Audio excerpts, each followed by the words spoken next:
नमस्कार।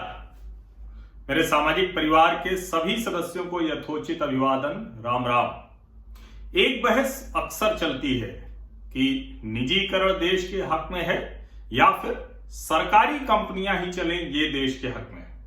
और एक बात तो मैं हमेशा कहता हूं कि न तो निजीकरण बुरा है न सरकारीकरण बुरा है।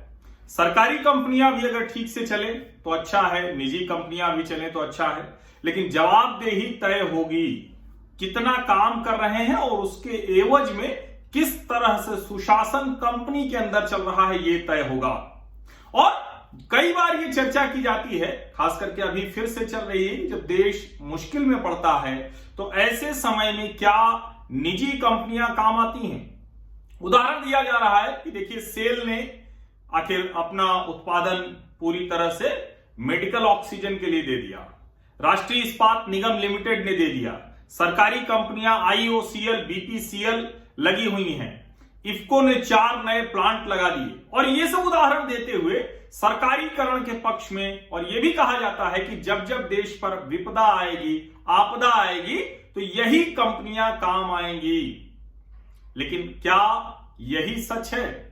इसको समझने के लिए जब देश में अभी जो ऑक्सीजन है, जिसको मेडिकल ऑक्सीजन यानी लिक्विड ऑक्सीजन कह रहे हैं हम, मेडिकल तरल ऑक्सीजन गैस की बात कर रहे हैं, उसके आंकड़े देखना जरूरी हो जाता है। सरकार की तरफ से एक आंकड़ा जारी किया गया है। सितंबर 2020 से 22 अप्रैल तक 1,43,000 1.43 लाख टन 1,43,000 टन वो ऑक्सीजन गैस की सप्लाई की गई है।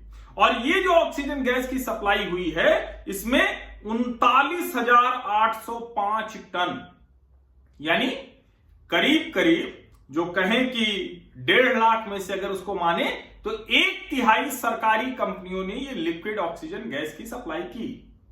और जो सेल और RINL, सेल ने 30,000 टन से ज्यादा, अब और ज्यादा हो सकता है हो गया हो, RINL ने 8,000 टन से ज्यादा, और ये ऑक्सीजन की सप्लाई इन्होंने की है। लेकिन क्या निजी उद्योग, निजी कंपनियां इसमें कहीं से भी पीछे रह गए?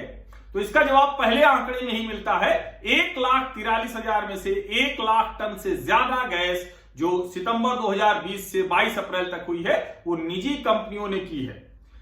आर्सेलर मित्तल निप्पॉन, अब जाहिर है कि जब हम इन कंपनियों के नाम सुनते हैं तो हमेशा कहते हैं कि संसाधनों पर कब्जा करेंगे, जाने क्या क्या, यही कह के दूसरी जगहों पर जो नक्सल आंदोलन है वो भी चलाने की कोशिश होती है। 200 टन प्रतिदिन। Jindal Steel and Power 185 ton प्रतिदिन। रिलायंस 700 टन प्रतिदिन। और टाटा कंपनी 200 से 300 टन प्रतिदिन। यह आंकड़ा बताने का मतलब सिर्फ इतना है कि देश में जो निजीकरण और सरकारीकरण की बहस चलती है वो बेमानी है। मैं हमेशा कहता हूं कि कंपनी कोई भी है, अगर वो बहुत अच्छी चल रही हो, रिलायंस के कर्मचारी निश्चित तौर पर बहुत सी सरकारी कंपनियों से बहुत ज्यादा सुखी होंगे, उनको ज्यादा बेहतर जीवन स्तर जीने के लिए सुविधाएं मिलती होंगी, उनको ज्यादा तनख्वाह, ज्यादा वेतन और भत्ते मिलते होंगे। और इसी तरह से बहुत सी ऐसी सरकारी कंपनियां हैं जिसमें इंडियन ऑयल का नाम ले सकते हैं, सेल का नाम ले सकते हैं, जहां बहुत अच्छी स्थिति। टाटा ग्रुप में काम करना अपने आप में भविष्य को सुरक्षित रखने, संजो कर रखने जैसा होता है। और इसी तरह से देश भर में जब रिलायंस में 2 लाख से ज्यादा कर्मचारी हैं और वो कहती है कि हम अपने सभी कर्मचारियों को टीका मुफ्त में लगाएंगे, तो ऐसा नहीं है कि कोई सरकारी कंपनी में होना या निजी कंपनी में होना महत्वपूर्ण होता है या उससे कोई जीवन पर फर्क पड़ता है। फर्क पड़ता है कि महत्वपूर्ण समय पर वो कंपनी कैसे आपके जीवन में बेहतरी के लिए काम कर रही होती है। और देश में जहां तक बात है तो कभी भी, चाहे वो जो स्थिति हो जाए, सभी कंपनियां निजीकरण की तरफ चली जाए, सभी प्राइवेट हो जाए, तो भी जब सरकार को जरूरत होगी तो उनको वो अधिग्रहित कर सकती है, पहली बात। दूसरी बात, ऐसा नहीं हो सकता है कि देश में विपत्ति आ जाए, विपदा की घड़ी हो और निजी कंपनियां कहें कि नहीं नहीं, हमें कोई इससे मतलब नहीं है, सरोकारों से कोई मतलब नहीं। दरअसल वो जो देश में कुछ NGO है, देश में कुछ वामपंथी प्रवृत्ति के जो समाज में काम करने वाले संगठन हैं, उन्होंने इस तरह की स्थिति तैयार कर दी है जिससे लगता है कि सरोकारी होना और कंपनी चलाना दोनों जो दो अलग अलग बातें हैं, जबकि ऐसा है नहीं।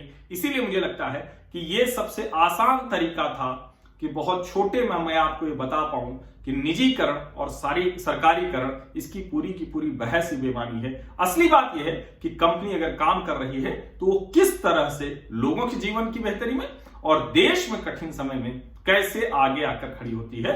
और आज के समय में कोई भी ऐसा निजी उद्योग नहीं है, कंपनी नहीं है, अंबानी हो, अडानी हो, टाटा हो, बिरला हो, जिंदल हो, कोई भी हो, मित्तल हो, वेदांता हो, हर कोई देश के लिए काम करने को आगे आना चाहता है, अपनी भूमिका निभाना चाहता है, और सरकारी कंपनियां भी।